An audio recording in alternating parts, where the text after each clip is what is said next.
Introducing the one-year online diploma in silver metal clay from Jewelers Academy. Metal clay is a wonderful material to make jewellery from. It is easy to do from home and you can make professional, hallmark quality pieces with ease.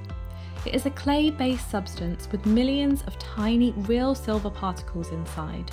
When the clay is dried out and fired with a hand torch or a kiln, it burns the clay binder off and you are left with solid silver jewellery. Learn to make a whole portfolio of rings, pendants, earrings, necklaces, cufflinks, bracelets and more, exploring a vast range of techniques, including working with the clay, stone setting lab-created and natural gemstones, adding gold, creating embellishments, polishing and finishing your jewellery, fingerprint and keepsake jewellery, soldering in metal clay, working with enamels in metal clay, and creating intermediate and advanced level projects.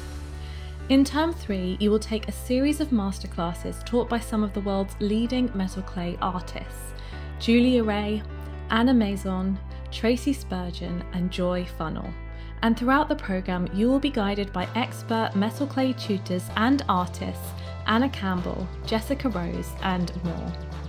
Whether you want to learn a new skill, develop your creativity or build a thriving jewellery business, metal clay is a wonderful medium to work with.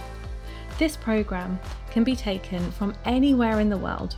We have optional tool and material kits to provide what you need to make the projects, and it is suitable for complete beginners or those wanting to develop their skills in metal clay. This is an exciting programme that we can't wait to welcome you onto.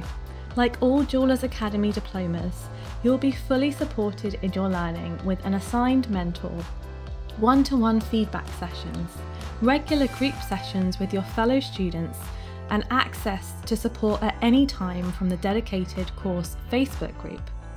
To find out more, visit an online open day session or visit jewelersacademy.com/metal clay. We can't wait to see what you make.